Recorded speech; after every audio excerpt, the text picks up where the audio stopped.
Friends, இன்றைக்கி தக்காளி சாதம் எப்படி எங்கள் வீட்டில் நான் செய்வேங்கிறத உங்களோட ஷேர் பண்ணிக்கிறேன். நல்லா பழுத்த பழமாக பார்த்து நல்ல ஒரு 1/2 கிலோ அளவுக்கு பழம் வந்து இது மாதிரி கட் பண்ணி எடுத்துக்கிட்டேன். 1/2 கிலோவுக்கு எனக்கு வந்து 7 பழம் பக்கம் நின்னது, மீடியம் சைஸ் பழம். 1 டேபிள் ஸ்பூன் அளவுக்கு இஞ்சி பூண்டு பேஸ்ட், வெங்காயம் இந்த மாதிரி நீட்டமாக 3 பெரிய வெங்காயம் கட் பண்ணியாச்சு. காரம் வந்து எங்களுக்கு எவ்வளோ எங்கள் டேஸ்ட்டுக்கு தகுந்த மாதிரி ஆட் பண்ணிக்கலாம். பச்சை மிளகா, கொஞ்சம் பூண்டு பல் இது மாதிரி உரித்து வச்சுக்கிட்டேன். இதையும் அதோடு தான் போட போகிறேன். கொஞ்சம் கருவேப்பிள்ளை, ஸ்பைசஸ் பாருங்கள், பட்டை, லவங்கம் 4 இந்த அளவுக்கு பட்டை, 3 ஏலக்காய். நான் வந்து 1/4 கிலோ அரிசி போட போகிறேன், அதுக்கு தாங்க இந்த அளவு. இதில் எண்ணெய் ஊற்றிக்கலாம். மரசெக்கு எண்ணெய், கடலை எண்ணெயில் தான் செய்கிறேன். எண்ணெய் காஞ்சிடுச்சு. இந்த ஹோல் ஸ்பைசஸ் போட்டுக்கலாம். சோம்பு ஒரு 1/2 டீஸ்பூன் போட்டுக்கலாம். இதில் இந்த பூண்டு, பச்சை மிளகா,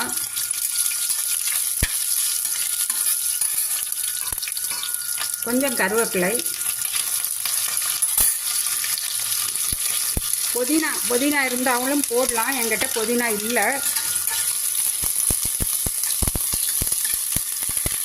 இப்போ நம்ம கட் பண்ணியிருக்கிற வெங்காயம்,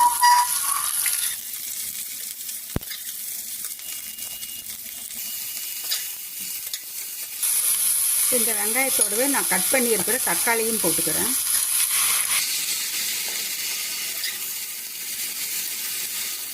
கொஞ்சம் சீக்கிரமாக மசிகிறதுக்கு கொஞ்சம் உப்பு ஆட் பண்ணிக்கலாம்.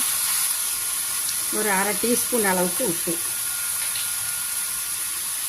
இதோடவே நான் எடுத்து வச்சுருக்கிற இஞ்சி பூண்டு விழுது, 1 டேபிள் ஸ்பூன் இஞ்சி பூண்டு பேஸ்ட், அதையும் போட்டாச்சு. அதோட பச்சை வாசனையும் போகணும்.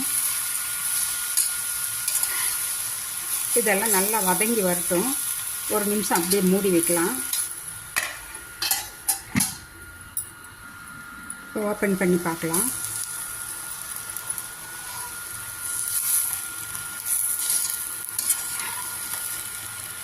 தக்காளி கொஞ்சம் மசிஞ்சு வந்திருக்கு.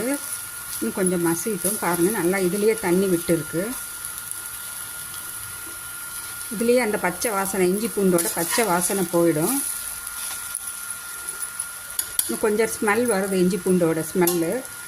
அதனால் இன்னும் கொஞ்சம் நேரம் மூடி வைக்கிறேன். அதுக்கு முன்னாடி பாருங்கள், கொத்தமல்லி தூள் ஒரு 1/2 டீஸ்பூன் போட்டிருக்கேன். கொஞ்சமாக மஞ்சத்தூள் ஆட் பண்ணிக்கலாம். 1/4 டீஸ்பூன் மஞ்சத்தூள். இதில் வந்து கொஞ்சமாக நான் பெருங்காயத்தூள் ஆட் பண்ணிக்க போகிறேன். பெருங்காயத்தூள் எல்லா என்னுடைய ஃபுட்டு நான் வெஜிடேரியன், வெஜிடேரியன் எல்லாத்துலேயுமே இருக்கும். ஒரு 1/4 டீஸ்பூன் அளவுக்கு. பெருங்காயம் நல்லா ஃபுட்டுக்கு ஒரு டேஸ்ட்டும் வாசனையும் கொடுக்கும். பிபி அதிகமாக இருக்கிறவங்களுக்கு கண்ட்ரோலில் வச்சுக்கோங்க. லேடிஸ்க்கு வந்து மென்சஸ் ப்ராப்ளம் இருந்தால் அதுவும் கண்ட்ரோலில் வேணும். காரத்துக்கு நான் பச்சை மிளகா போட்டிருக்கேன். நீங்கள் வந்து வேணும்னா இந்த ஸ்டேஜில் கொஞ்சம் ஒரு 1/2 டீஸ்பூனோ 1 டீஸ்பூனோ மிளகாத்தூள் வேணும்னாலும் போட்டுக்கலாம். எனக்கு அந்த பச்சை மிளகாவே காரம் கரெக்டாக இருக்கும். அதனால் நான் ஆட் பண்ணல. மறுபடியும் இப்போ மூடி வச்சிடலாம். இன்னும் கொஞ்சம் நேரம் கழித்து 1 நிமிஷம் கழித்து பார்க்கலாம். இப்போ ஓப்பன் பண்ணி பார்த்துடலாம்.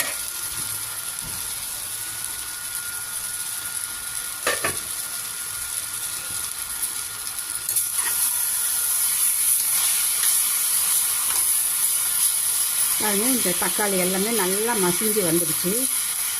இப்போ வந்து நான் இதில் தேவையான அளவு தண்ணி ஊற்றிக்க போகிறேன். இந்த அரிசிக்கு தேவையான அளவு தண்ணி.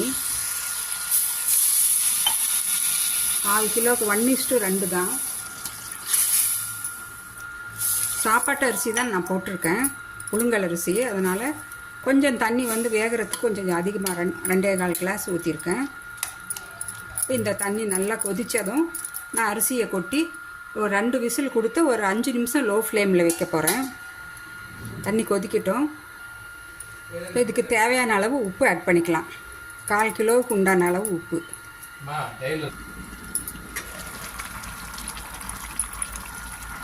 நல்லா தண்ணி கொதிக்க ஆரம்பிச்சிடுச்சு. இப்போ நான் இந்த அரிசியை போட்டுக்கிறேன்.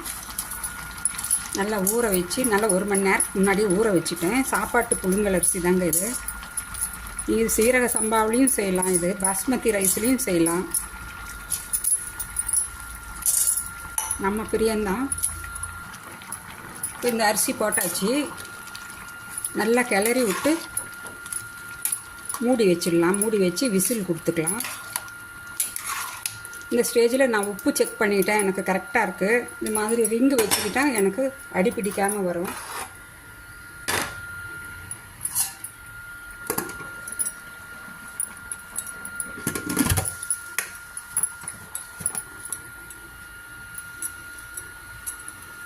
ரெண்டு விசில் கொடுத்து 5 நிமிஷம் சிம்மில் வச்சு பார்க்கலாம். அப்புறம் ஓப்பன் பண்ணி பார்க்கலாம்.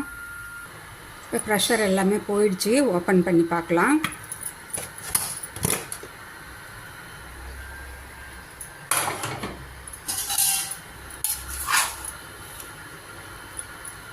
நல்லா சூப்பராக ரெடி ஆகிடுச்சு பாருங்கள். அவ்வளோதான், சாப்பிட்றதுக்கு செம்ம டேஸ்ட்டாக இருக்கும். தொட்டுக்கிறதுக்கு ஏதாவது பஜ்ஜி, ஆனியன் பஜ்ஜி, இல்லை வடை, அப்பளம், வடகம் அது மாதிரி இருந்தால் தொட்டுக்கிறதுக்கு சைட் டிஷ்ஷாக வச்சுக்கிட்டு சாப்பிட்லாம். எம்மியாக இருக்கும். இதில் வேணும்னா கூட நெய் கூட இப்போ ஒரு 2-3 டேபிள் ஸ்பூன் போட்டுக்கிட்டிங்கன்னா இன்னும் சூப்பராக இருக்கும். இப்படி தான் எங்கள் வீட்டில் தக்காளி சாதம் ரெடி பண்ணுவேன். இந்த வீடியோ உங்களுக்கு பிடிச்சிருந்தா ஒரு லைக் பட்டனை கிளிக் பண்ணுங்கள். இந்த வீடியோ பிடிச்சிருந்தா ஒரு லைக் பண்ணுங்கள் ஃப்ரெண்ட்ஸ். உங்கள் ஃபீட்பேக்கை கமெண்ட்ஸ் கொடுங்க. நான் மறுபடியும் அடுத்த ஒரு இன்ட்ரெஸ்டிங்கான வீடியோவில் சந்திக்கிறேன். Bye by.